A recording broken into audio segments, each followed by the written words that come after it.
name's Gambit. I don't have a name. Bonjour tout le monde et bienvenue dans ce 5e épisode de Néo-Béotien. Mathis, comment vas-tu ? Eh bien, très bien, et toi ? Ça va très bien également, merci beaucoup. Nous sommes donc le lundi 20 avril, au moment où on enregistre ce podcast, et nous allons parler aujourd'hui du film The Drama, réalisé par Christopher Borgli, c'est ça ? Borgli, c'est ça, ouais. Ok, super. Et qui est sorti du coup début avril de mémoire, quelque chose comme ça ? Le 1er avril, je crois. 1er avril, ouais, c'est ça, tout à fait. Et en deuxième partie, on parlera donc de notre thème du mois, qui était... Vampire. Tout à fait. Enfin, j'espère, sinon... C'est vrai, je me suis trompé. On est sur la même longueur d'onde. C'est jamais arrivé encore qu'il y en a nous deux qui partent sur un thème complètement différent au final. Avant toute chose, j'ai un mea culpa à faire. Ouais, et un gros. Un gros mea culpa. Je tiens à m'excuser pour tous les auditeurs qui nous écoutent. Puisque oui, j'ai mal trié les films de Martin Scorsese sur Letterboxd pendant le jeu de la semaine dernière. Je les ai triés par ordre de popularité au lieu de les trier par note. Voilà, désolé. On me l'a fait remarquer par message. Très très vite après la sortie, on m'a envoyé un message pour me le faire remarquer. Et on s'en était rendu compte au montage. Enfin, tu t'en étais rendu compte au montage. Ouais, parce que moi, ça me paraissait vraiment bizarre que Shutter Island soit dans le top 3. Et il n'y est pas. T'en as fait une affaire personnelle. Il est même pas dans le top 8. Ouais, non, il est même pas dedans. Vu que c'était le top 8 qu'on s'est infligé. Donc voilà, désolé pour ça. Et dans le top 3, de mémoire, je crois qu'il y a effectivement les infiltrés et les affranchis. Donc voilà. Donc tu n'étais pas fou. Tout va bien dans le meilleur des mondes. La Terre s'est remise à tourner droit, quoi. Ouais, je refais confiance en l'humanité. Tant mieux. Sur ces belles paroles, on va donc commencer à parler de The Drama, à moins que t'aies autre chose à rajouter Non, on peut y aller. Hein. Et ben on y va. Du coup, The Drama réalisé par Christopher Borgli, dont tu as vu les deux premiers films. Non, j'ai vu que Dream Scenario. J'ai vu que Dream Scenario. Ça ne m'étonne pas, puisqu'il y a Nicolas Cage dedans.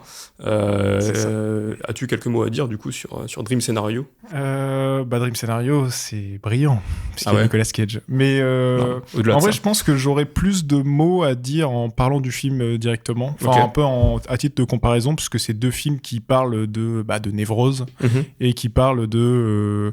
l'impact que peut avoir la société sur un individu, l'impact néfaste plutôt, parce qu'il y a jamais aucun bon impact dans un de ces deux films. Okay.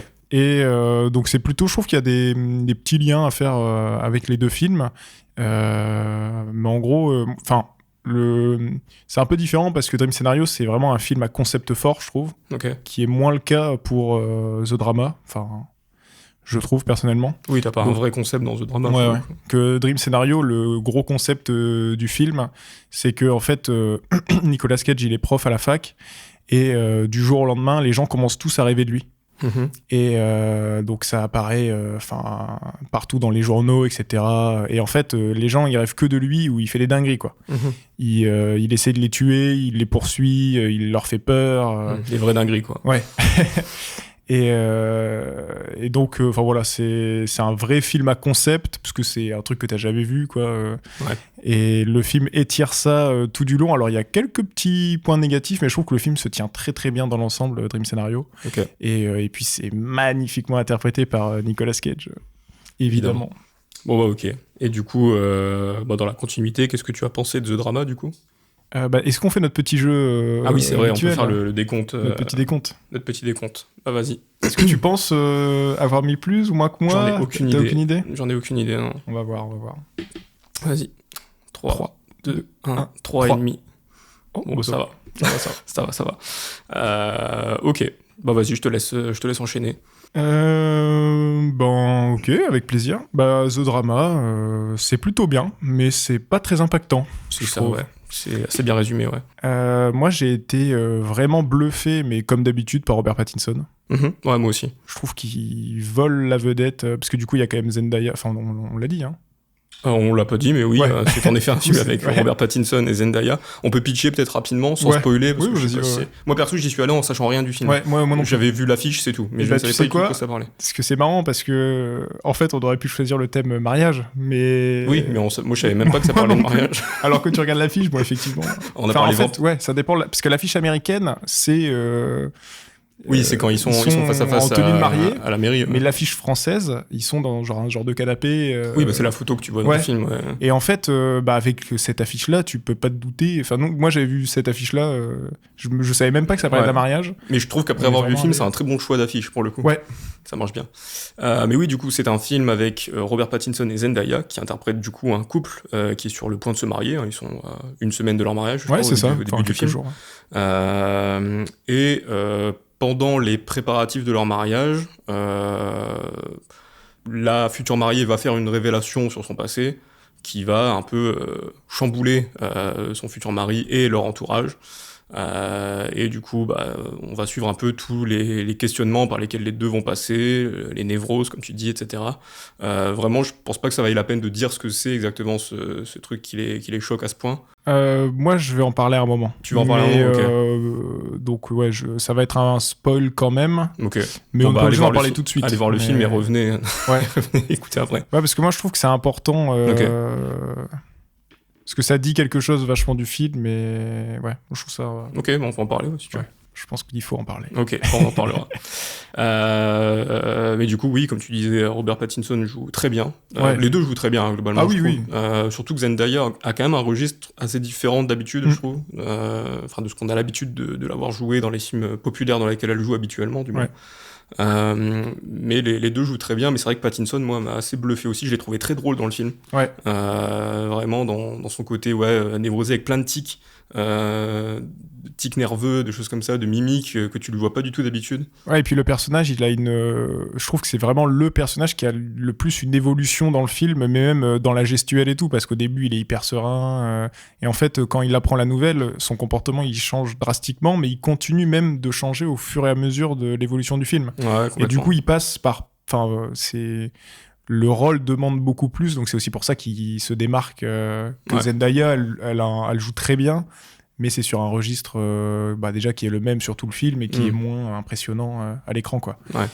Mais du coup, voilà. Et c'est... Bon, après, ce mec, je le trouve qu'il est vraiment magnétique. Ouais, tout à fait. Je trouve qu'à chaque fois qu'il est dans un film, je sais pas, ton regard, il est attiré par lui. Enfin, moi, dans The Drama, sur tous les plans où ils étaient à deux, je regardais Pattinson comme si... Enfin, je sais pas, genre, il dégage un truc. Oui, je suis d'accord. Après, il faut dire que c'est plus lui, je trouve, le personnage principal quand même du film. C'est clairement lui qu'on suit. Tu vois les choses à travers son... Et tu entends les choses aussi à travers son point de vue à lui. Mais oui, clairement, les deux acteurs principaux sont un des gros points forts du film, clairement. Et tous les acteurs, en général, je trouve. Je trouve que... Oui, c'est vrai. Les autres m'ont moins marqué. La photographe m'a marqué parce que la scène chez elle est très très drôle pour le coup, je trouve. Même la collègue de Pattinson, l'ami du couple.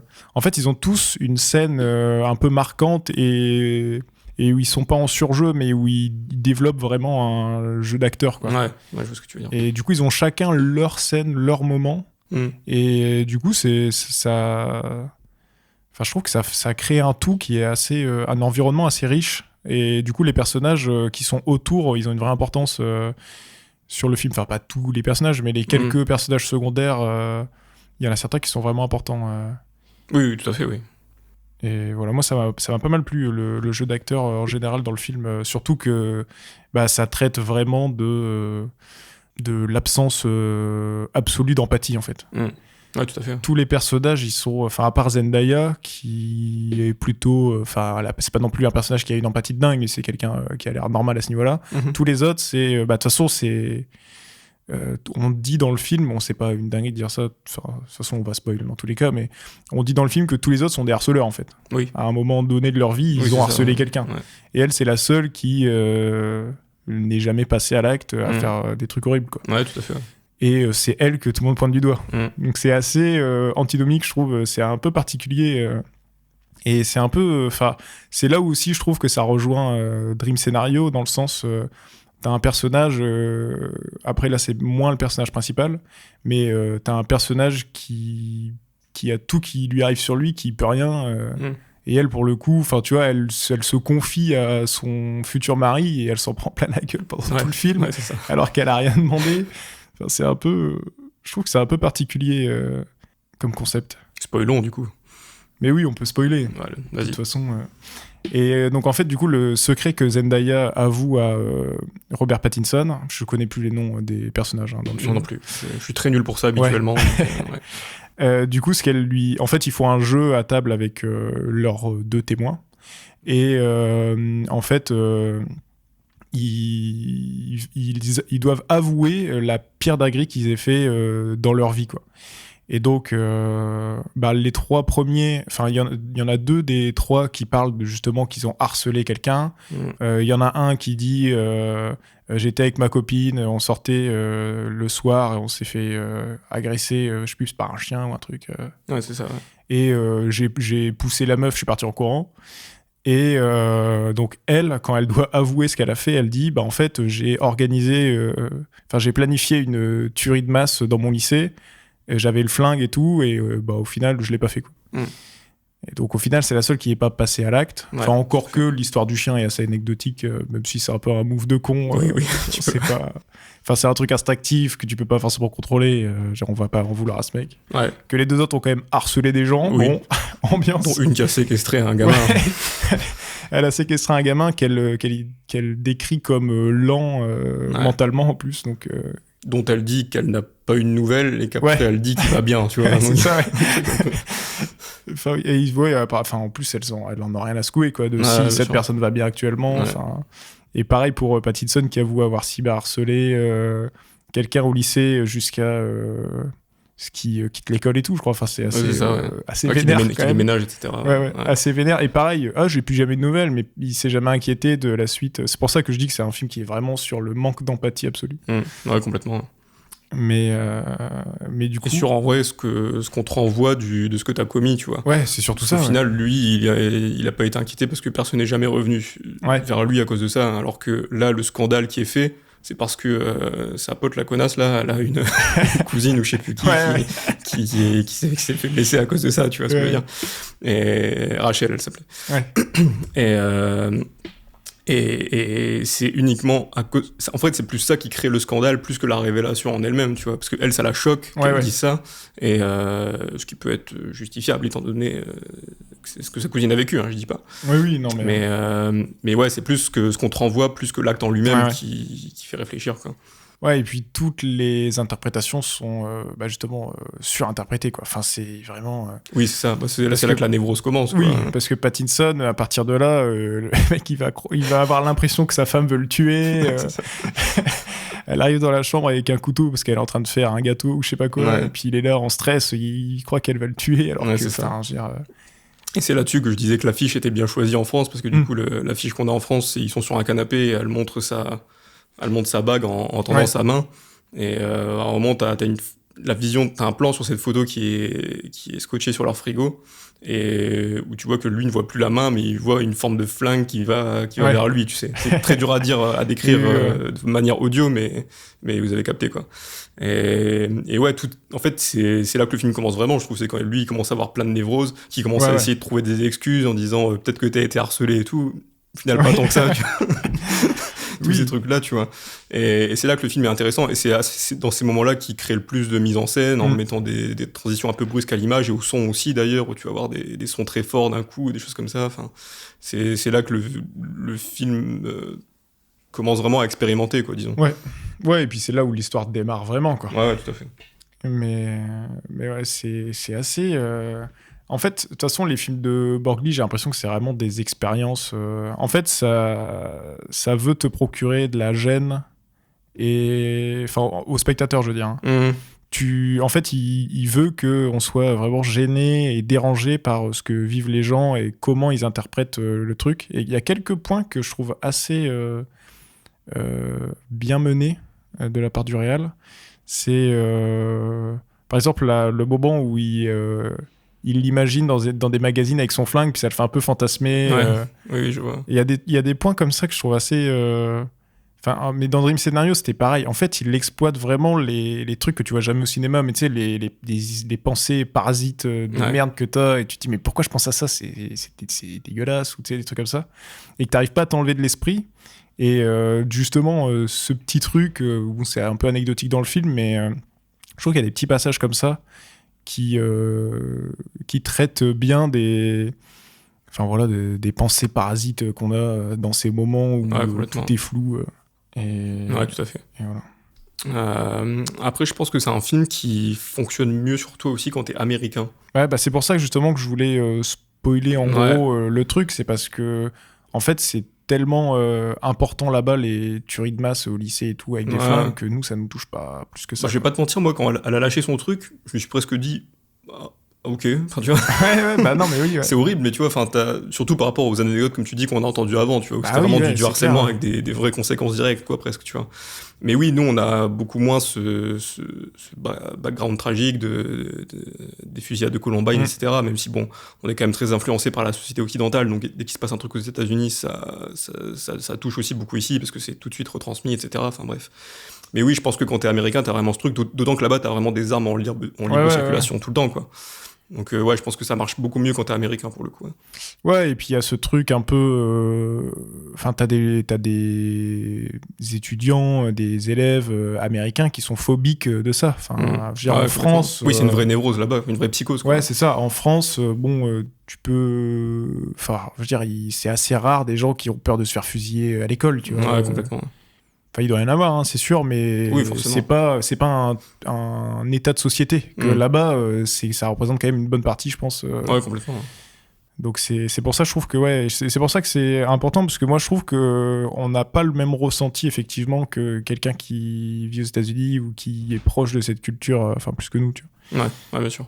Et après, il y a un truc qui est un peu cool dans le film, c'est l'humour. Moi, je le trouve assez fin par moment. Ouais, mais le film est drôle, hein. Ouais, franchement, c'est drôle, un peu gênant. Oui, c'est ça, ouais. Et ça fonctionne vraiment bien, je trouve. Enfin, moi, ça m'a bien plu. Et moi, je trouve vraiment que toute la scène chez la photographe, je me répète, mais vraiment très drôle, quoi. Parce que t'as plein de jeux sur les visuels, déjà avec les flashs qui font vraiment comme des détonations, presque, tu vois. Le jeu de mots sur le mot shoot, tu vois. En plus, qui marche qu'en anglais, hein, pour le coup. Je sais pas comment ils ont... Dans les sous-titres, c'était traduit par mitraille, moi, je me souviens. Je sais pas si en VF ils ont traduit comme ça, mais ouais, j'aime beaucoup quand les films jouent sur le mot shoot, qui veut dire à la fois du coup tirer et filmer, ou prendre en photo, quoi, disons. Mais ouais, il y a pas mal de scènes. Enfin, celle-là, c'est vraiment la scène un peu comique du film, mais même tragicomique, j'ai envie de dire, parce que ça finit quand même par lui qui est en pleine névrose, etc. Tu sais, où il arrive même plus à sourire, etc. Et ouais, t'as pas mal de moments comme ça dans le film qui prêtent à sourire, ouais. Mais c'est un sourire toujours un peu gênant quand même que t'as. Oui, c'est ça, t'es pas à l'aise en fait devant le film, et là-dessus c'est réussi, quoi. Bah ouais, c'est exactement ça. Et en même temps, c'est très insidieux. Enfin, c'est un peu agréable en fait, presque à certains moments de les voir mal à l'aise l'un et l'autre. Et je trouve que cette scène dont tu parles, elle illustre aussi parfaitement un autre angle du film, c'est le paraître, quoi. Ouais. Tout le film, c'est vraiment la vision que tu renvoies, la vision qu'ont les gens de toi, et c'est vraiment le cœur du film. C'est tu veux pas passer pour un con, et tu veux pas. Mais pareil pour lui en fait, parce que lui, il a ses névroses il a peur qu'elle le tue, mais il y a aussi le truc de qu'est-ce que les autres vont en penser. Ouais, c'est ça. Ouais. Bah, c'est pour ça qu'après il va voir Rachel justement directement à son taf, qu'après quand il croise sa cousine dans la rue, non, mais ça c'était très drôle aussi, tu vois. Il fait aucun bon move. Mais oui, c'est exactement ce que tu dis. C'est quoi, il a peur de l'image que ça pourrait renvoyer, quoi. Tu vois, plus que, enfin, lui aussi, il a ses névroses, comme tu dis, mais c'est limite plus après, est-ce que. Ouais, c'est ça qui prend le pas sur. Est-ce que les gens vont l'apprendre c'est plus ça, tu vois. Ouais, il décommande même ses grands-parents du mariage et tout. Enfin, c'est le mec, il en est arrivé à un stade de chaud, quoi. Et du coup, il y a aussi, le film, il part sur une comédie romantique au tout début. Enfin, vraiment, la première scène, c'est vraiment la scène du café. Quand il se rend compte. C'est vraiment le truc de la comédie romantique. Et je trouve que tous les trucs un peu comédie romantique, il les prend vraiment à contre-pied, le film. Oui, un petit peu. Parce que même cette scène, elle est hyper dérangeante, puisque tu sens que le mec est trop chelou. Et qu'en plus, elle est sourde, quoi, tu vois. Ah bah ça, c'est un peu mignon, oui, le c'est côté. Un peu mignon, mais le fait qu'il aille prendre le livre en photo, il revient, il se cache. Ensuite, il y va, il ose plus. Hop, tout le monde le regarde. Mais qu'est-ce qu'il fait, ce mec ? Ah ouais, il est creepy. Ouais. En plus, il lit même pas le bouquin quand il la revoit. Ça, c'est une dinguerie. Genre. Quand son pote lui dit « Mais t'as pas lu le bouquin ?» Bah, je pensais que ce serait plus bizarre si je le lirais après coup, justement. Oui, c'est vrai que c'est... Ouais.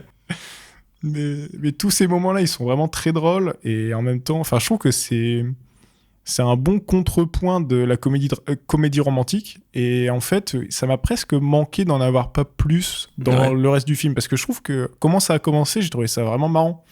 Et je me suis dit, putain, c'est vraiment... tu fais une comédie romantique, mais en mode un peu thriller paranoïaque. Et t'essayes de mixer les deux. Alors que je trouve que le thriller paranoïaque, il prend vraiment beaucoup le dessus après. Oui, complètement. Et t'oublies en fait le côté comédie romantique. Et je trouve qu'il y aurait peut-être... Enfin, en tout cas, quand j'ai commencé le film, tu vois, je m'attendais à ça. Ouais, je vois. Parce que la première scène, c'est ce qu'elle m'a apporté, quoi. Enfin, je me suis dit, c'est marrant de prendre à contre-pied comme ça le concept. Ouais, puis après, t'as toute cette scène où il écrit son discours de mariage avec son pote, ça fait très, très, très comédie romantique aussi, quoi, pour le coup. Ouais. Le tout début, il est très axé...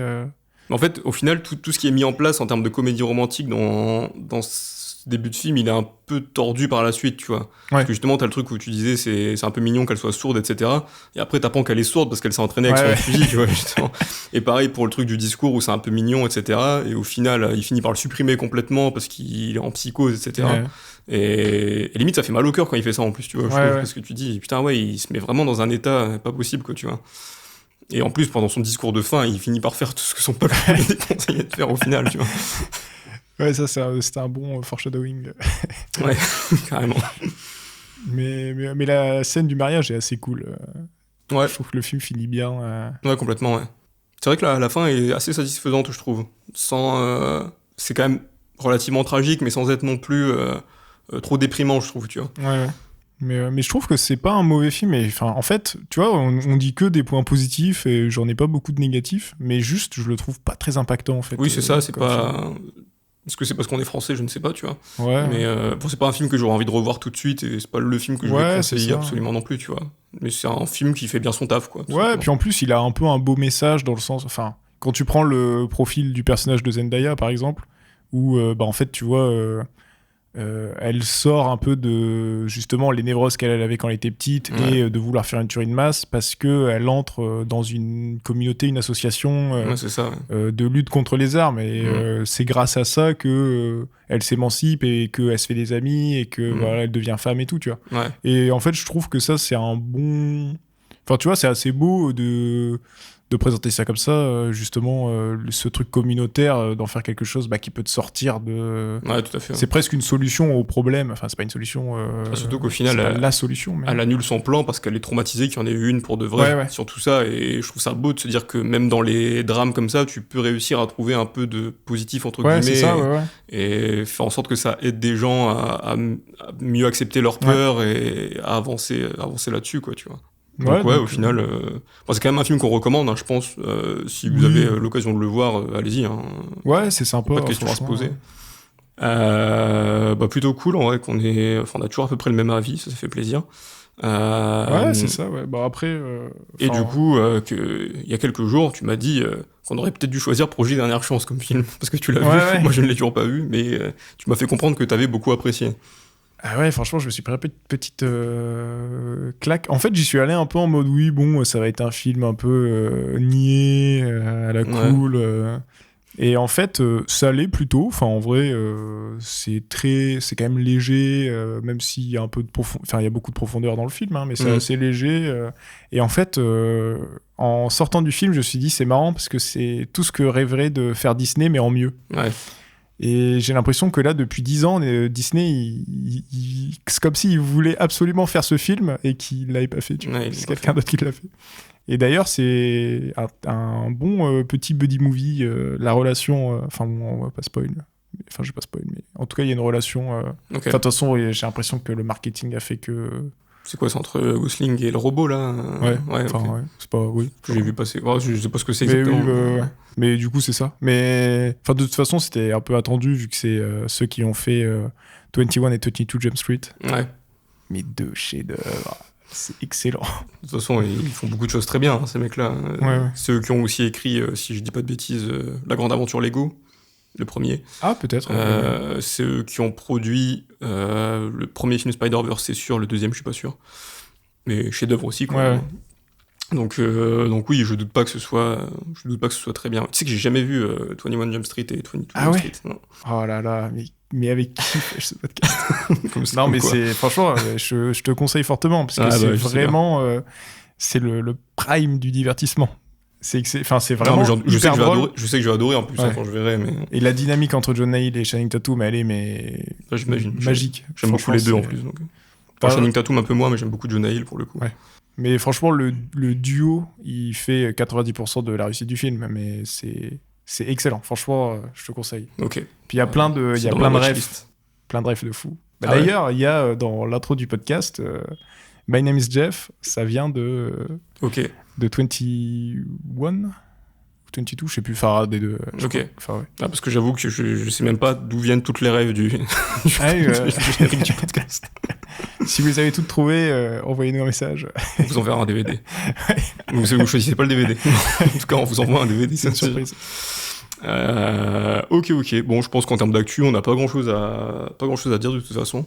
Ouais, il y avait pas grand chose là. Non. Ou alors on s'est pas moins tenu au courant que d'habitude, je sais pas, mais en tout cas, il n'y a pas eu de cérémonie, il n'y a pas eu de choses comme ça. Donc, moi, je me suis moins tenu au courant aussi. Donc, puis là, je pense que là, c'est la période un peu calme avant les blockbusters d'été, les choses comme ça. Ouais, quoi. Donc forcément, c'est un peu plus calme.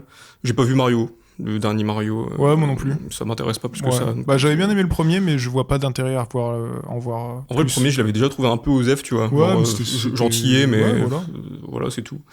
Mais franchement, Enfin, moi, j'avais bien aimé le voir, mais le fait qu'il y ait une suite, ça m'intéresse pas en fait. Ouais, je suis assez d'accord. Je te propose du coup qu'on passe directement au thème du mois, qui était Vampire. Puisqu'il y a Robert Pattinson dans The Drama et qu'on n'avait aucune idée de quoi parlait le film à l'époque. Donc, écoute, je te laisse commencer. Vas-y. Ouais, j'y vais. Allez, chiche. Une fois n'est pas coutume, je vais parler de Nicolas Cage. Tu dis ça, mais non, mais pas tant. Mais là, ça va faire beaucoup aujourd'hui. Dans 2 mois, en plus, on va en parler très longuement aussi. Ouais. Vous savez sûrement pourquoi. Vous savez sûrement pourquoi. Si vous vous intéressez. Mais donc, alors en fait, ce qui est un peu rigolo, c'est que justement, dans Dream Scenario, pour revenir un peu à ce qu'on disait tout à l'heure, il y a une scène où Nicolas Cage, il est dans une chambre, caché derrière un rideau, et il y a vachement une vibe un peu de vampire. Et en fait, ça, c'est un truc qu'on retrouve dans énormément de films, j'allais dire toute la carrière, mais bon, il y a pas dans tous les films, mais dans énormément de films avec Nicolas Cage, il y a des moments où il développe avec son corps une esthétique très vampirisante. Ok. Et du coup, en fait, moi, quand on a évoqué le thème vampire, il y a tout de suite un film qui m'est venu en tête, c'est Vampire's Kiss, Embrasse-moi vampire. Ah oui, ok. Un film réalisé par Robert Bierman en 88, je crois. Que je n'ai pas vu. Et il y a assez peu de gens qui ont vu ce film. Alors, il faut savoir que c'est un film qui a vraiment flop au moment de sa sortie. Ok. Il est sorti en même temps que je sais plus quel Batman. Quelle année c'est 88. Le premier, j'imagine, du coup. Batman de Burton. Ouais. Oui, c'est un Burton, mais je savais plus lequel des deux. 88, c'est le premier. Ouais. Bon, voilà. Et il est sorti le même jour, et du coup... oui. il n'y a pas que ça qui a fait qu'il a flop. Hein. Mais c'est devenu, au fur et à mesure, j'ai l'impression... Enfin, moi, toute la communauté cagienne qui m'entoure, fan de Nicolas Cage, adore ce film. Enfin, c'est vraiment... Vous êtes si nombreux que ça ? On est énormément, tu ne te rends pas compte. Et franchement, le film est vraiment devenu culte. Déjà, c'est un des films... c'est peut-être je vais pas dire le premier film, mais c'est un des premiers films qui a vraiment sorti des mèmes avec Nicolas Cage. Ok. Ils ont pas fait des mèmes en 88, hein. Mais des mèmes connus de Nicolas Cage, c'est un des plus anciens. Qui viennent de ce film-là, du coup. Ouais. Et alors, en gros, parce que je vais pas spoil le film, ce serait complètement con. Il faut voir ça si vous vous intéressez aux performances de jeu d'acteurs. À l'acting. C'est hyper intéressant parce que, avec le réalisateur, Nicolas Cage, il voulait absolument que, entre chaque scène, le spectateur ne puisse pas prédire, ne puisse pas s'attendre à ce que va faire le personnage. Ok. Et c'est le personnage le plus imprévisible de l'histoire du cinéma. Ok. Alors dans ce qu'il fait dans la narration, mais aussi dans sa gestuelle et comment il va réagir physiquement même à une action. Alors comment il va pleurer, il y a un moment il pleure, tu t'attends pas à ce qu'il pleure comme ça n'a aucun sens. Okay. Quand il est énervé, il fait n'importe quoi, mais à chaque fois qu'il a une émotion différente, et même quand il répète cette émotion, il réagit encore différemment. Après, le personnage a une vraie évolution dans le film. En gros, le pitch vraiment du film, c'est Nicolas Cage, il croit qu'il devient vampire. Ok, il croit. Il croit. Okay. Après, peut-être qu'il apprend qu'il le devient vraiment, ou peut-être qu'il apprend qu'il le devient pas. Ok. Mais en tout cas, au début du film, on ressent qu'il a l'impression de devenir vampire, mais nous, on sait pas s'il est vraiment devenu vampire. Ok. Et tout le film se base sur ça. Et c'est vraiment un concept tout con, mais ça fonctionne à merveille. Et ils étirent ça pendant, je crois, ça doit durer 1h30. Et tu t'ennuies pas du tout, parce que justement, le personnage, en fait, au plus il se convainc, et en même temps, il doute, mais tu vois, dans son doute, il arrive quand même à se convaincre. Ouais. Au plus ça avance, au plus tu sais, il met des lunettes de soleil, il commence à marcher comme Nosferatu dans le Nosferatu de Murnau. Ouais. Oui, le classique.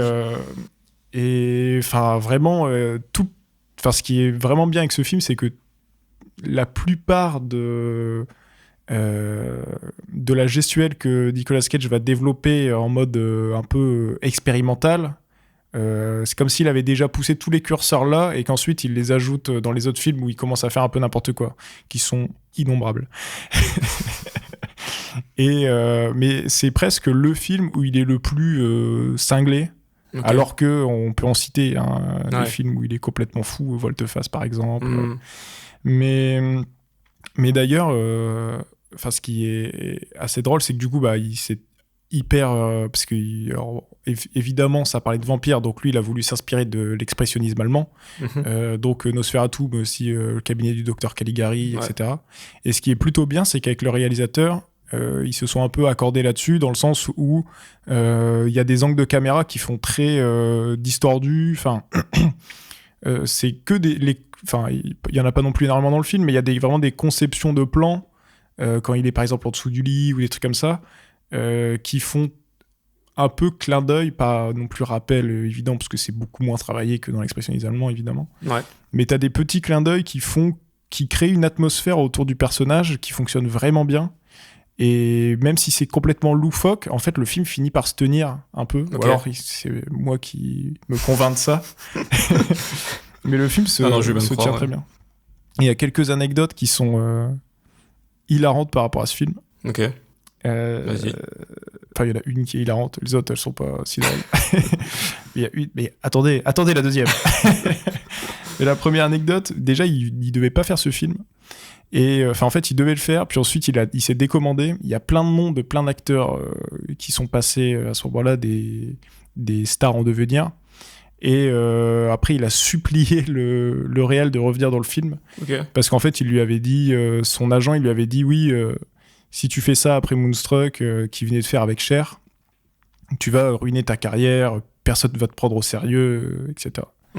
Et au final, c'est presque ce film qui lui a permis ensuite d'exploiter sa folie. Et tu vois, je pense qu'un John Woo qui le prend pour Volte-Face, le fait qu'il ait fait ça avant, ça aide. Ouais. Et au final, c'est presque ça qui a pu jouer et propulser sa carrière, alors que quand c'est sorti, ça a fait un bide absolu. Anecdote par contre de dingue avec ce film, il y a une scène où, pour montrer que le personnage il partait en vrille, etc., il y avait une scène où il devait manger un œuf cru. Okay. Et je crois que c'était avec la coquille, c'était l'idée du réal. Et Nicolas Cage, il a dit ah non, ça c'est l'idée, faut qu'on pousse le truc, c'est pas assez. Ok. Et du coup, il a proposé de manger à cafard vivant. Donc, ils ont quand même consulté un médecin qui leur a dit ouais, alors si vous faites ça, prenez quand même quelques shots de whisky après pour faire passer la pilule. Ok.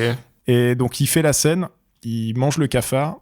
Et le réal dit ah c'était super mais je sais pas si à tel moment c'était si bien que ça. Du coup ils doivent refaire la scène. Avec un autre remange un autre cafard. Et au final ils ont pris la première. Ok.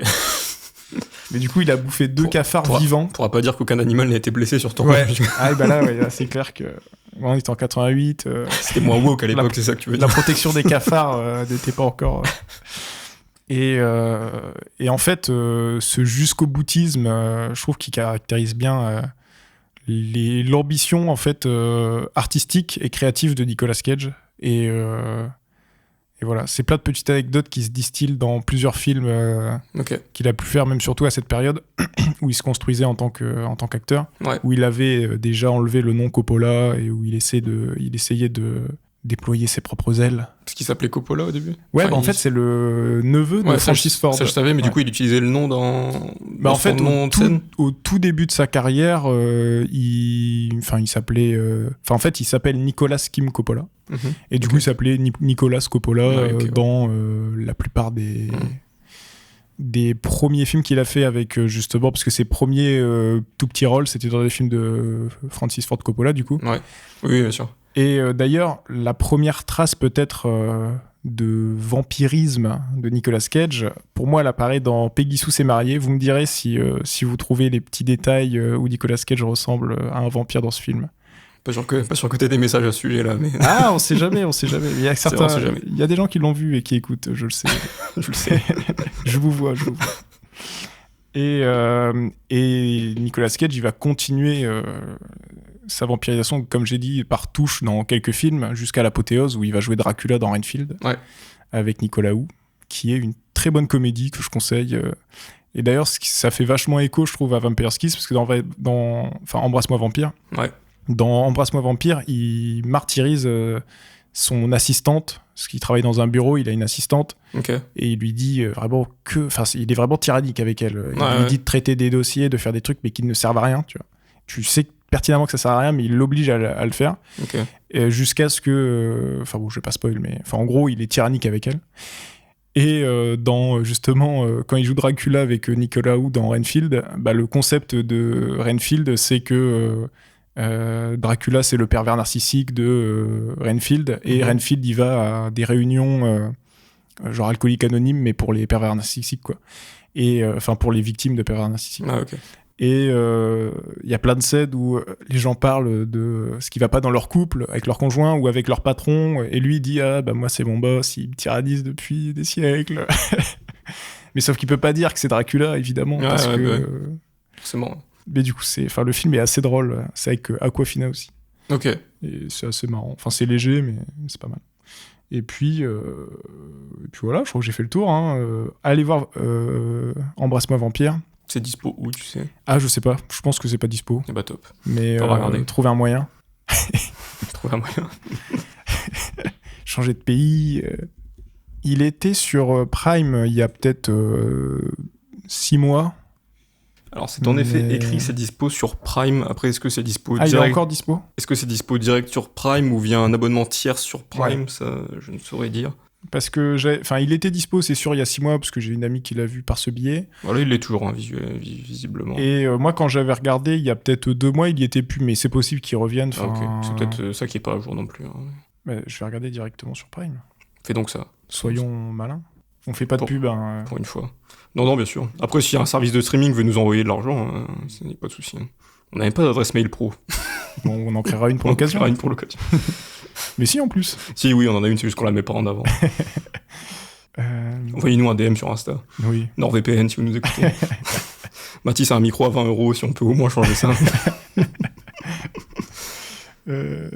Alors moi, je tape Embrasse-moi Vampire. Ah si, il est dispo sur Prime. Je le lance, là. 1h45. Ok, du coup, c'est bien dispo sur Prime Direct, sans passer par un autre abonnement. Prime Vidéo, voilà. Abonnement basique. Bon, vous aurez les pubs. Oui. Malheureusement.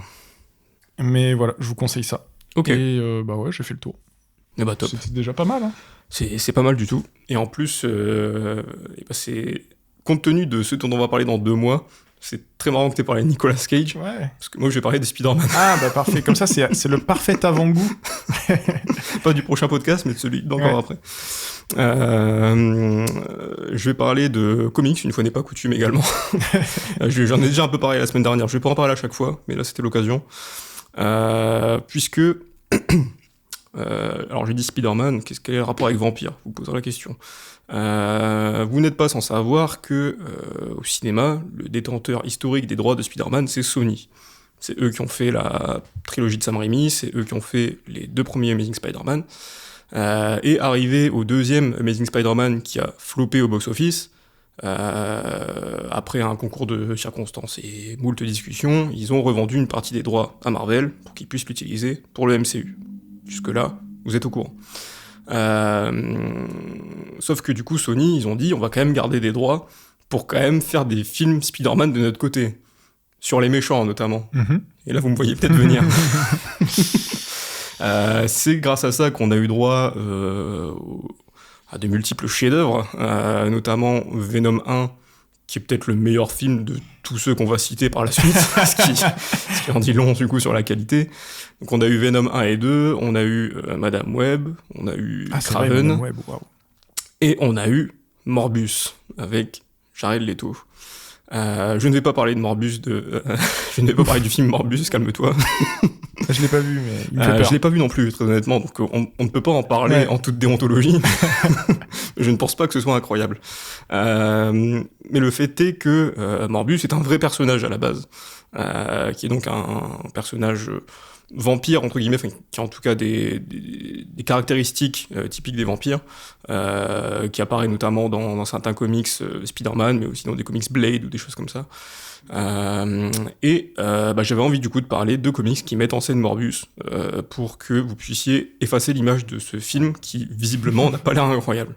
Au début je me suis dit quel comics, parce qu'il faut savoir qu'il y en a pas, déjà en VO il n'y en a pas des milliers et des cents non plus, alors en VF encore moins, mais du coup chez Panini Comics, qui est du coup la maison d'édition qui publie les comics Marvel en France, traduit évidemment, on a un bouquin qui s'appelle tout simplement Spider-Man versus Morbus, et qui contient du coup 3 histoires différentes qui mettent en scène Spider-Man et Morbus, et les 3 sont hyper intéressantes, et donc c'est ça que je voulais conseiller tout simplement.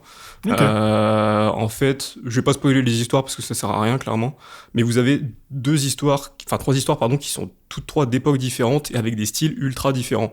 Je sais qu'il y en a beaucoup qui aiment pas trop justement dans les comics que les dessinateurs changent, que ce soit des styles très différents à chaque fois. Moi je considère ça plus comme une richesse que comme un défaut personnellement, mais après c'est un point de vue, c'est une discussion qui existe en tout cas.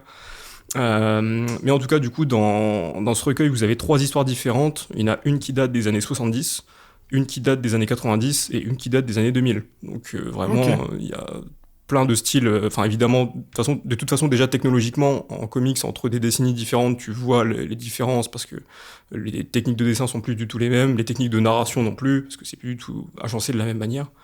Mais là, du coup, on a notamment... donc, il y a la toute première qui date des années 70, qui est assez symbolique, parce qu'en plus, ça contient le numéro 100 de Spider-Man de l'époque, donc qui était un peu un événement dans les années 70, justement, et qui est un peu visuellement vraiment tout ce que tu peux imaginer d'un comics des années 70, quoi, tu vois, très couleur un peu flashy, très dynamique, mais un peu à l'ancienne aussi, enfin, tu vois ce que je veux dire.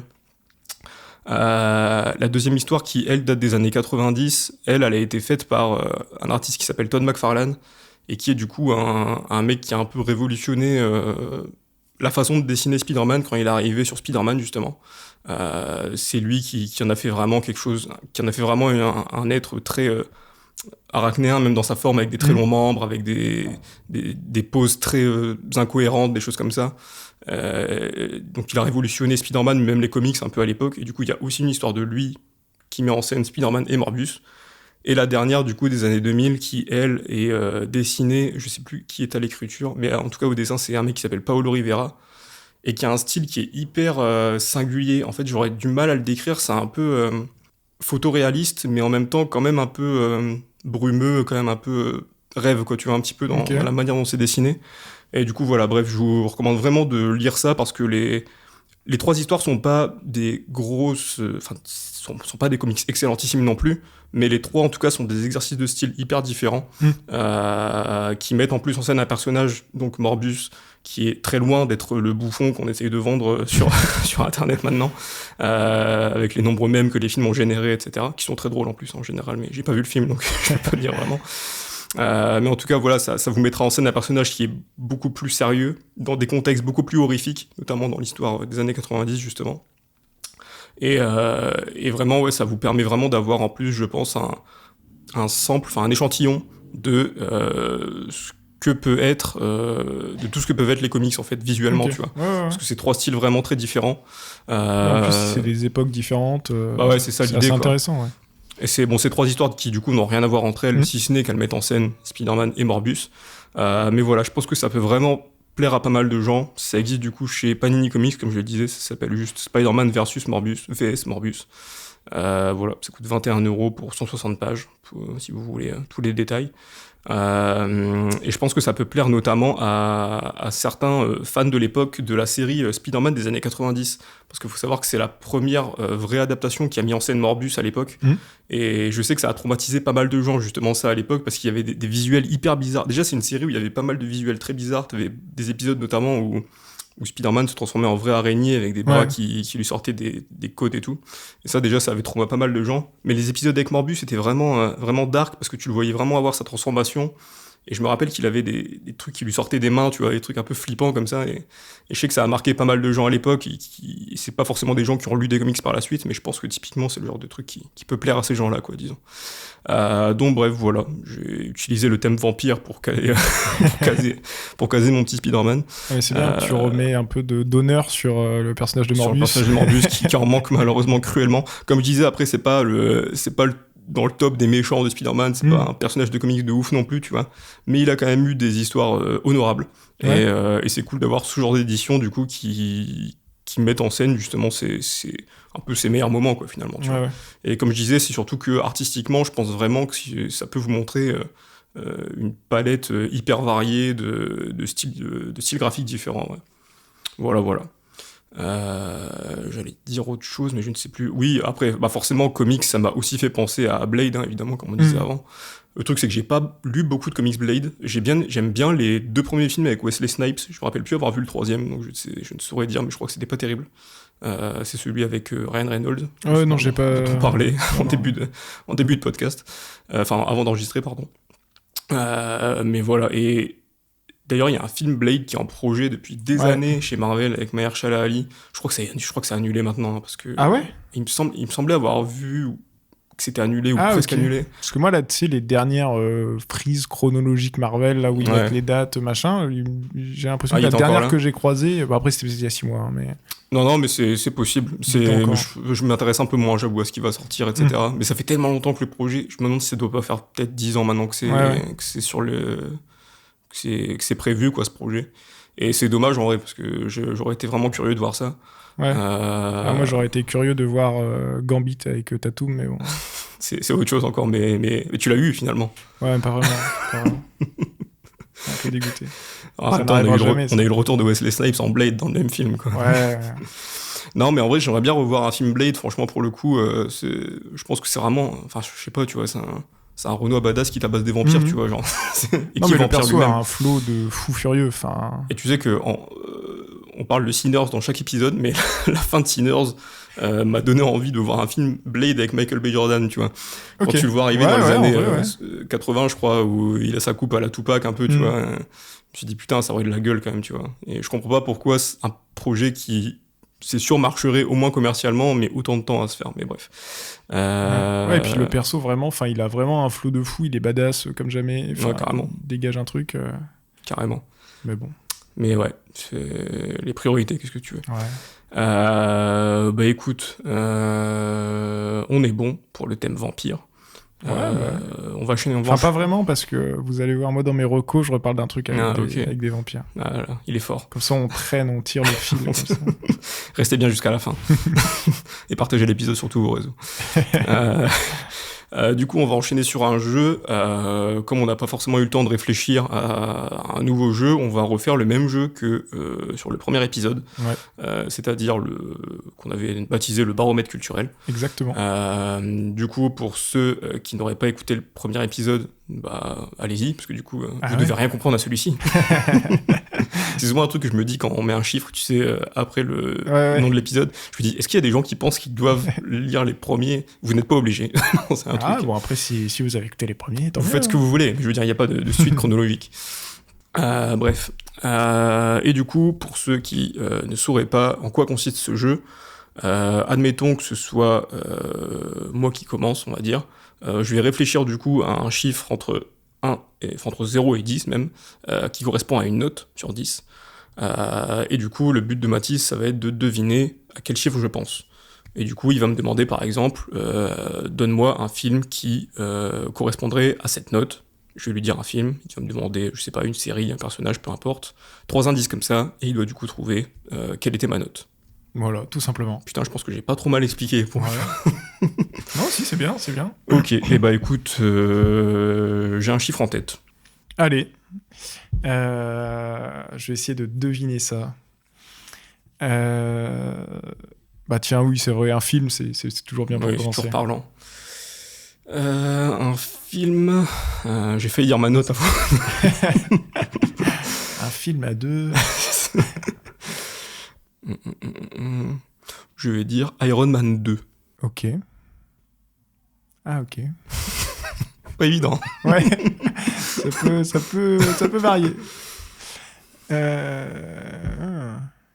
Moi, je sais ce que je pense plutôt du film, mais est-ce que tu es du même avis que moi? Ça, je ne sais pas. On va voir, on va le découvrir. Ensuite, je vais te demander, tiens, un genre de film. Un genre de film? Ouais. Je suis très ouvert, moi, sur les films. Oui, c'est peut-être un peu un truc de merde, mais tu peux mettre un genre très particulier, tu vois. Ouais. Non, mais puis après, c'est pas forcément ce que je pense du genre, mais enfin, c'est pas forcément... Non, mais c'est comment toi tu l'aimes, c'est quoi. Ça, ouais, c'est ça. Ouais, ça peut être intéressant. Je vais dire le film de pirate. Ok. Ah, moi, ça, c'est un bon genre de film, quand même. Ok, le film de pirate. En même temps, ça peut vite être un film de merde, tu vois, le film de pirate. C'est le genre de genre qui donne envie, mais qui peut vite être casse-gueule. Ok, et en dernier, un personnage de manga, tiens, allez. De manga? Ou manga ou BD, tiens. Ouais, ce sera plus large. Ce sera plus BD pour le coup. Ouais, c'est très bien. Parce qu'en manga, j'ai beaucoup trop peu de refs pour le coup. Enfin, de refs communes avec toi, je pense. En BD. 4. Merde. Terrible ce qui vient de se passer. Pour ceux qui n'ont pas entendu, je viens de dire mon chiffre à voix haute. Je viens de dire mon chiffre à voix haute. En réfléchissant. Ah, putain. Ah, c'est pour la capsule vidéo. C'est tellement con qu'on pourrait croire que j'ai fait exprès. Je jure que j'ai pas fait exprès. Ah, mais j'ai bien vu. J'ai bien vu à ton regard que tu n'avais pas fait exprès. Putain. Ah, c'est excellent. Tu sais pourquoi je l'ai dit? Parce que franchement, je serais pas allé sur 4. Hein. Ah ouais. Mais tu sais pourquoi je l'ai dit? Parce que j'allais dire Kid Paddle, et comme c'est... Tu sais, j'ai bugué entre Kid Paddle et 4. Parce que là, c'était sur 10. Ouais. Oui, moi j'aurais dit genre 5-6 là. Ah ouais? J'étais parti sur 6, ouais. Ouais. Non, Iron Man 2, j'ai pas un grand affect pour lui. Et les films de pirates non plus, genre à part Tintin, tu vois. Moi, tu me dis films de pirates, ça donne envie, tu vois. Ouais, je sais, mais moi, c'est pas ma cam. Je me doutais bien que ça allait pas être un 7, tu vois, mais j'étais parti sur 5 ou 6, donc j'aurais pas trouvé de toute façon, je pense. C'est une dinguerie, si c'est passé, Kid Paddle? Kid Paddle, ouais. Ouais, Kid Paddle, j'aurais peut-être dit 5, du coup, ouais. Ah, putain, c'est une folie. Mais je serais pas descendu jusque 4. Ah là là, pas mal. Fallait y penser. Hein. En plus, on a fait la blague au début. C'est clair. Ah, je t'ai pas menti, on a dit j'ai failli le dire. Là, j'ai fini par le dire, carrément. Ah putain, c'est terrible. En plus, on a rigolé comme des cons, le son il va se saturer, je le seum. On va faire plusieurs manches. Ouais, bien sûr. Bon, bah vas-y, je te laisse penser à un chiffre. Évite de le dire à votre conseil d'amis. Chercher un chiffre. Ouais, pas mal. Oui, vas-y, j'ai. Ok. Bon, je vais te demander un film. Ok. Donc sur 10, hein. Ouais. Parce que je pense à des films, mais je suis pas sûr que tu les aies vus.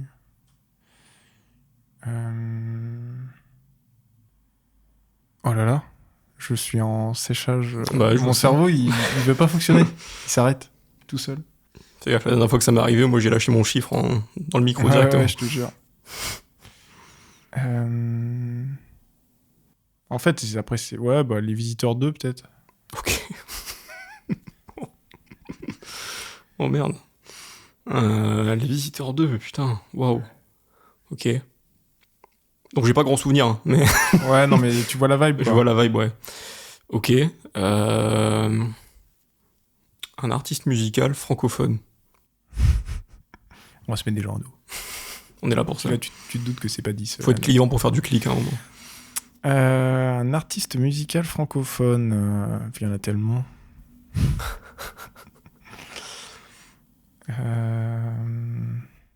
Ouais, pas forcément actuel en plus. Hein. Non, qu'est-ce que tu veux. Le mec qui a fait Top Boy, je sais pas si tu te souviens. Ça me dit rien du tout. Top Boy. Moi, ce mec. Ouais. Attends, c'est pas mal ça. Ok. Mais je vais te montrer sa tête peut-être. Tu vois, vas-y. Enfin, déjà, je vais te trouver le nom. Ouais. Parce qu'il s'appelle pas Top Boy du coup. Non. Parce que des fois, t'as des mecs qui ont le même nom que leur partenaire particulier, tu vois. Remarque, est-ce que c'est vraiment... c'est peut-être pas ça le nom dans sa musique, en fait. Je suis trop con. C'est une catastrophe, ce jeu, pour l'instant. C'est vrai. Je sais pas si tu te rends compte. Merde, comment ça s'appelle ? Après, c'est une chanson que j'écoute pas beaucoup, mais... Tu vois, on a réussi à faire relativement court sur le podcast, et on va réussir à rattraper tout le retard sur le jeu. Bah mince, comment il s'appelle ? Purée, francophone, c'est pas facile. Vas-y, Gims, je le pose là. Ok. T'as réfléchi un quart d'heure pour sortir Gims ? Non, mais en fait, je trouve que c'est pas vraiment la note, mais... Ok. Mais bon, en fait... Visiteur 2 et Gims, ok. Ouais. Très franchouillard pour l'instant. Moi, je dis francophone en même temps. Eh bien, en dernier lieu, je vais te demander un jeu vidéo, tiens. Oh là là, pourquoi j'ai pris ça comme note ? Un jeu vidéo... C'est Pete à note ou quoi ? Purée, il a trouvé direct. Je suis fatigué. Ouais, à la limite, allez, Rocket League, tiens. Ok. Fuck it. Donc, les visiteurs 2, Gims et Rocket League. Ouais. Qui ne sera pas le titre de l'épisode. Hein. Oh, ça doit pas être bien haut quand même. Hein. Je vais dire 3. C'était 2. C'était 2. Ouais. Mais Maître Gims, je mettrais peut-être 3. Pour être honnête. Mais c'était dur. Artiste francophone, c'était dur parce qu'en fait, honnêtement, vu que j'écoute pas les gens que j'aime pas, c'est dur. C'était plus dur que film et... Alors qu'à la limite, des films, tu peux regarder des films que t'aimes. Ouais, c'est ça. Que tu sais vraiment que t'aimes pas que quand t'as vu, quoi, pour le coup. Ouais, c'est ça. Ok. Bon, ouais, écoute, ça va, on a vraiment commencé sur des notes de merde. Ouais. Peut-être qu'une chanson, tu vois, j'aurais pu... Mais artiste, c'était dur. Ouais.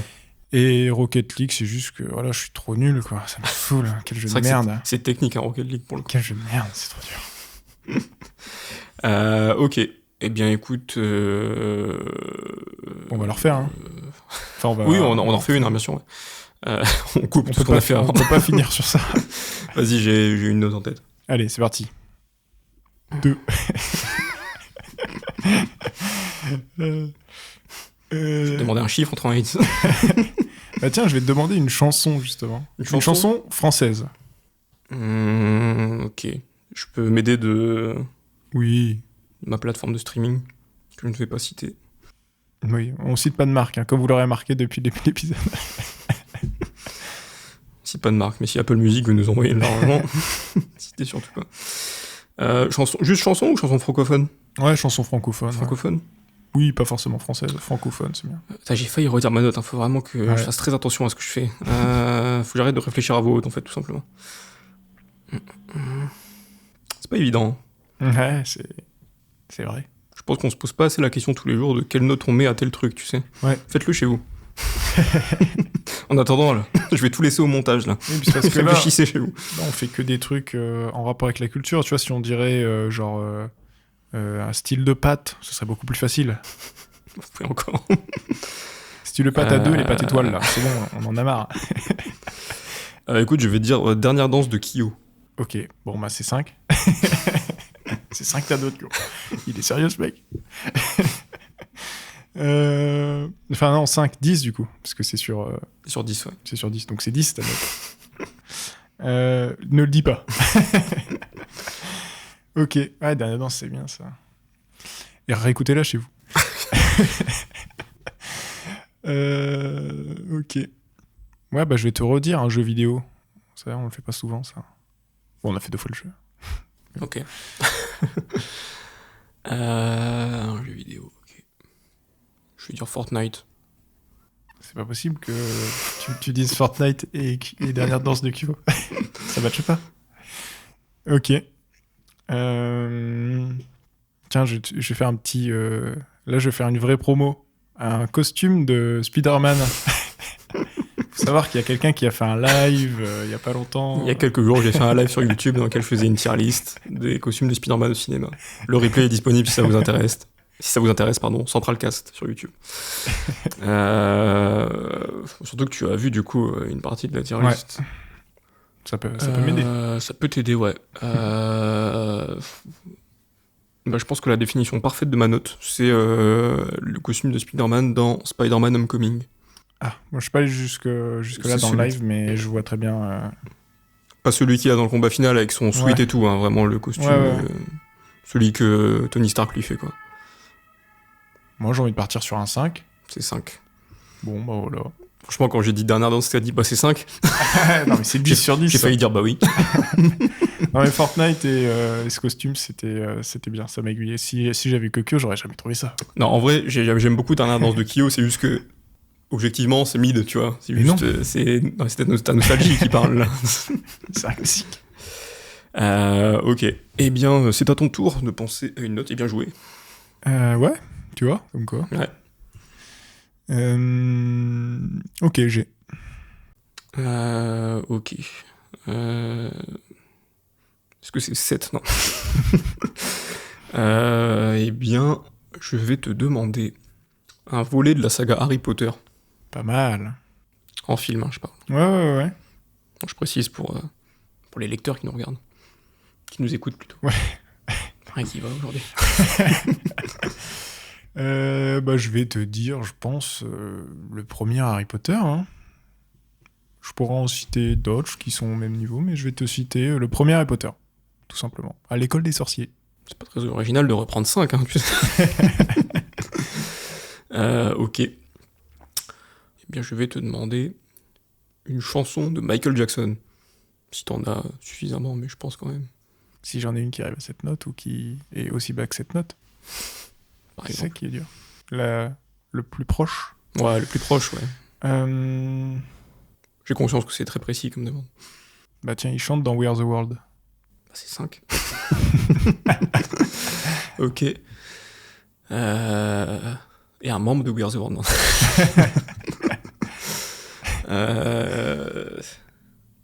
C'est très con ce que je vais te demander, mais... un mois de l'année. Ok, pas mal. On fait que des œuvres, là, j'ai envie. Ouais. Sur un truc un peu différent. Oh là là, c'est pas simple. Hein. Ouais, je vais te dire août en vrai. Ah, quand même. Ok. Donc on a Out, We Are the World et Harry Potter à l'école des sorciers. S'il est con ce jeu, putain. Ok. Oui, en vrai. Oui, si. J'ai envie de dire 6. Ouais, 7. Tu l'as dit au début en plus. Ah ouais. Putain, c'est fou. Ah, après shot. 7. J'ai hésité à me dire, je change. Mais je me suis dit non. Ah, tu mets 7 au premier Harry Potter quand même. Ouais. Ok.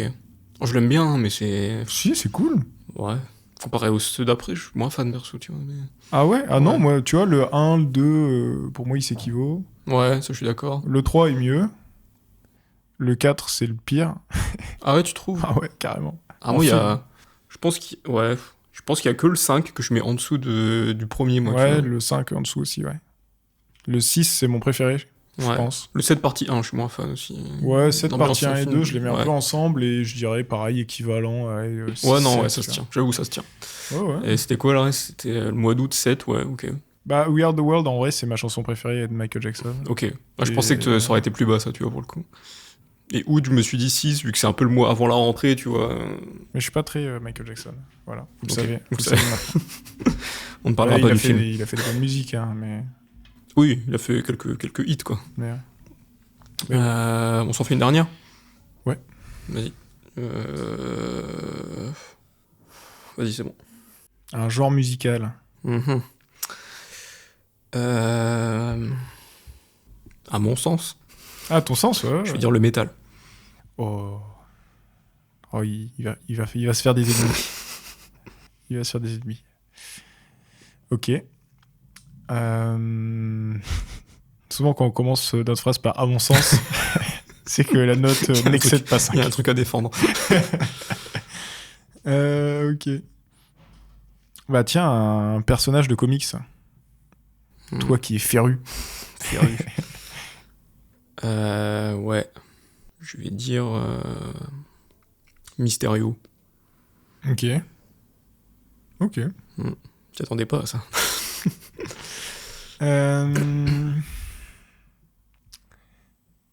Mysterio, le métal. Mysterio qui est un ennemi de Spider-Man, hein, pour ceux qui n'auraient pas la... Oui, non, mais pas la ref. Je vois très bien. Ouais, ça me donne envie de te demander un catcheur, mais toi, t'es pas très... je sais même pas si je peux te citer 5 catcheurs, donc... non, c'est compliqué. Ça me donne envie, évidemment, en rapport à Rey Mysterio. Le seul Mysterio qui mérite d'être dans notre univers. C'est ça. Ok, bah du coup, un écrivain ou une écrivaine de bouquins, quoi. Ouais, bien sûr. De vrais livres. De vrais livres. Pas tes trucs avec tes dessins, de merde. Livres sans images. Intéressant.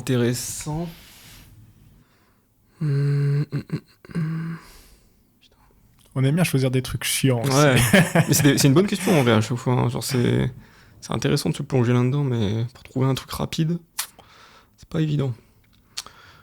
Vas-y. Nique sa mère, je vais dire Lovecraft. Ok. Wow. Merde, c'était quoi la deuxième question ? Ah oui, c'était Mysterio. Ouais. En vrai, t'as dit métal, j'avais envie de partir sur 1, mais je me dis quand même... Je vais dire 3 quand même. C'était 6. Ah ouais ? Ah, ça va, purée. Oui, ça va. Ah, parce que j'avais l'impression qu'on avait déjà discuté et que... Mais c'est pour ça que Mysterio, je me suis dit, merde... En fait, pour moi, 6, c'est la note des trucs surcotés un peu, tu vois. Okay. Des trucs qui sont bien, mais que les gens font beaucoup selon moi, tu vois. Du coup, pour le métal, c'est aussi parce que c'est vraiment pas ma cam de base. Ah, mais c'est pour ça, parce que je sais que t'écoutes pas du tout, donc je me suis dit, en fait... Mysterio, parce que t'as un peu tout un truc où, avec ses capacités et tout, on pourrait croire qu'il a des histoires de ouf et tout, alors qu'en vrai, pas tant que ça, tu vois. Ouais. Et Lovecraft, en vrai, c'est juste que le peu de bouquins que j'ai lus de lui, ils m'ont pas spécialement plu. Ouais. Mais... Bah, ça va, 6. Mais oui, ça va, ouais. Ah, parce que, attends, les fans de Lovecraft, c'est des malades hein, sur Internet. Ok. Bon, je te laisse penser une note. Ouais. Vas-y, j'ai là. Ok. Tu m'as l'air bien sûr de toi, là. Ouais, j'ai. Bah écoute, je vais reprendre la tradition et te demander un film. Un film ? Je pourrais citer un film qu'on a cité aujourd'hui, mais... Tu fais ce que tu veux. Je vais éviter. D'accord. Autant donner à manger à nos auditeurs. Autant rajouter une ligne dans les références ouais, c'est ça. que vous pouvez retrouver en dessous de ce podcast. Ouais, Mathis se casse beaucoup la tête à faire ça. Et on se casse beaucoup la tête à ce que ça rentre dans les 4000 caractères imposés par la plateforme. Pas toujours facile. Pas toujours facile, non. Un film, hein, tu m'as dit. Un film, ouais. Le Parrain 1. Ah oui. Ok. On est sur ce terrain, d'accord. Eh bien, je vais te demander... Bon, un personnage de jeu vidéo. Bah, je vais dire Geralt de The Witcher. The Witcher. Okay. Ouais. Et en troisième question, j'aime me dire que maintenant, en troisième question, je vais demander à chaque fois un truc qui n'a rien à voir avec ce qu'on a dit avant. Donc, je vais te demander un fast-food. Un fast-food Alors là, je crois pas que j'en ai qui arrive à cette note. Comme t'as compris, c'est pas 2.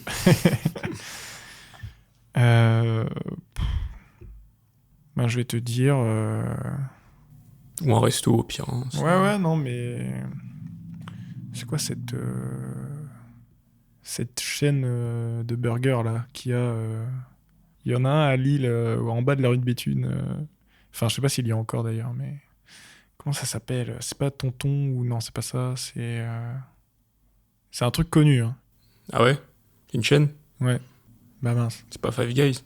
Non. Non, mais je vais regarder. Vas-y. Parce que je vais dire je crois que ça me parle... je vois à peu près de quoi tu parles, je pense, mais... J'ai pas le nom. En espérant que ce soit toujours là, parce que sinon... Je sais pas comment je vais trouver. C'est pas Big Fernand ? Big Fernand, exactement. Big Fernand, allez. Bon, écoute, je pense que la perfection n'existe pas, mais je vais dire 10. Et non, c'est 9. Ah, c'est 9. Je t'ai bien eu. Ouais. En fait, justement, j'ai voulu trouver un... Enfin, je me suis dit, pour le film, j'ai mis du temps à trouver parce que je me suis dit... Parce que là, j'ai hésité avec Vampire's Kiss. Mais Vampire's Kiss, tu ne serais pas dit 10 direct. Alors que le Parrain 2, c'est évidemment un 5 sur 5.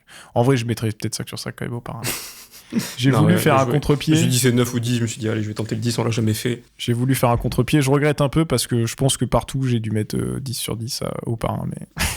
Mais... Ok. Bon, eh bien on est bon. 2 manches bien plus classiques que la première qui a été catastrophique. Ouais. On va finir cet épisode du coup sur nos petites recommandations habituelles. Ouais, carrément, bah vas-y. En vrai, j'ai 2 recommandations. Récemment, je suis allé à Londres et donc je voulais recommander la ville de Londres. Non, non, je suis allé dans un magasin multimédia là-bas qui vendait plein de trucs, des vinyles, des DVD et tout. Et je suis tombé sur un livre là-bas qui est un livre sur le rappeur MF Doom. Que tu connais peut-être ou pas. Non, pas du tout. C'est un rappeur anglais, mais en fait, de son vivant, peu de gens savaient qu'il était anglais, donc il a souvent été considéré comme rappeur US, quoi, tu vois. Mm-hmm. Et c'est un rappeur masqué, avec un masque de fer, quoi, un peu, tu vois. Et qui était un peu un pionnier dans le rap un peu underground, vraiment très boom bap à l'ancienne, quoi, tu vois. Enfin, et avec une esthétique très inspirée des comics, justement. MF Doom, c'est en rapport avec Dr. Doom, quoi, tu vois. Okay. Il a fait des albums très expérimentaux où ça rappe et t'as aussi beaucoup t'as des extraits de cartoons des années 60 ou des trucs comme ça, des extraits de vieilles pubs qui viennent se rajouter de temps en temps et tout. Enfin, t'as plein de transitions comme ça, un peu spéciales, mais c'est super à écouter. Et bref, je suis tombé du coup sur un livre qui raconte la vie de ce mec, qui est décédé à 45 ou 50 ans, je ne sais plus, il y a quelques années. Je me rappelle qu'en plus il est décédé à un moment où on était en cours tous les deux dans la même salle, et je l'ai vu à ce moment-là, je me souviens. Ah ok, ouais. Marrant. Enfin marrant non, c'est pas marrant. Mais... c'est pas marrant, mais c'est marrant que je me souvienne à ce point de où j'étais quand je l'ai appris. Et voilà, ça raconte plein de trucs et c'est hyper intéressant parce que c'est un mec qui a longtemps eu une vie privée très discrète, quoi, pour le coup. Il faisait des apparitions scéniques, etc. quand même, tu vois, et tu voyais quand même la dégaine qu'il avait, hein, son masque c'était vraiment juste son visage, tu vois. Mais voilà, ça permet vraiment d'en apprendre plus, et je savais surtout pas qu'un livre existait sur lui, tu vois. Je suis vraiment tombé dessus et c'est vraiment cool. Le livre s'appelle, attendez, je vous retrouve ça. Ouais, c'est ça, The Chronicles of Doom, avec une couverture très sympa en plus, donc même si vous le lisez pas, ça fera très beau chez vous. Et ouais, c'est vraiment un truc que je vous recommande. Si vous aimez MF Doom, c'est toujours mieux. Et si vous ne connaissez pas MF Doom, bah allez écouter. Il a sorti ses 2 albums les plus connus. Il y en a un qui s'appelle MM Food, donc comme MF Doom avec les lettres dans le désordre, et où en fait chaque titre est un jeu de mots avec de la bouffe, donc c'est assez marrant. Okay. Et son premier album aussi qui s'appelait Opération Doomsday, qui est aussi très classique mais qui a un peu vieilli, qui n'a rien à voir avec Avengers Doomsday, hein, qui sortira bientôt. Mais surtout son plus grand album, c'est un album qu'il a fait en collaboration avec un beatmaker qui s'appelle L'album s'appelle Matt Villainy et c'est un album donc c'est un album qui est considéré comme un album du duo Matt Villain, qui est du coup un duo entre MF Doom et son producteur sur cet album qui s'appelle Madlib, c'est ça. Ok. Et quand vous allez voir la cover, vous allez peut-être vous dire que vous avez déjà vu ça quelque part. Parce que c'est un truc qui apparaît. C'est exactement ce que je suis en train de me dire. Ah ouais. Tu l'as déjà vu, donc ouais. Donc voilà, si vous l'avez jamais écouté, allez-y, c'est vraiment super bien. Et donc voilà, n'hésitez pas à écouter ça et à vous intéresser à ce mec. Donc je voulais recommander ça. Et sinon, hier, j'ai revu le film 12 hommes en colère. Et j'avais envie de le recommander parce que c'est un film exceptionnel. Je sais pas si tu l'as vu. Non, je l'ai pas vu, mais c'est incroyable. Comme je l'ai dit sur ma critique Letterboxd, c'est le meilleur huis clos de l'histoire avec le dîner de cons. Et non, vraiment, c'est exceptionnel. C'est un film qui date des années 50, du coup, par Sidney Lumet. Et pour ceux qui ne sauraient pas, du coup, c'est des jurés qui doivent délibérer du sort d'un jeune homme qui a tué son père. Et du coup, vous savez peut-être pas comment ça se passe dans ces trucs-là, mais c'est qu'en gros, ils doivent tous se mettre d'accord sur coupable ou non coupable, sachant qu'ils sont 12. Et donc au début, ils sont tous d'accord pour dire coupable sauf un seul mec. Et en fait, ce mec va les convaincre en fait petit à petit. Bref, c'est super bien filmé, c'est super bien écrit. C'est en plus, je trouve, un film qui est super cool parce qu'il montre que tu peux faire un film de ouf juste dans une seule pièce, quoi, tu vois. Enfin, c'est assez impressionnant. Le film a un peu vieilli sur la forme parce que c'est en noir et blanc et parce que t'as le son de l'époque, mais à part ça, niveau mise en scène, niveau écriture, c'est toujours une claque, je trouve. Donc n'hésitez pas à le regarder, c'est dispo sur France TV en plus, gratos, jusque fin juin je crois. Donc allez-y les yeux fermés. Bref. Ça dure 1h30 en plus, ça passe très vite. Et ouais, non, mais ça, il faut absolument que je le voie ce film. Ouais, franchement, ouais, je te le recommande à 1000%. Ok, eh bien, ouais, moi du coup, en fait, comme j'ai dit tout à l'heure, je l'ai teasé, c'est un truc en rapport avec les vampires.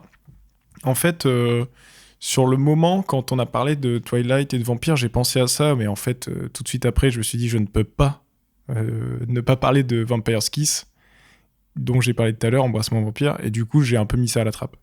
Mais c'est une saga que j'ai découvert récemment, dont je connaissais l'existence, mais je savais même pas de quoi il en retournait. Enfin, j'avais juste vu l'affiche, quoi.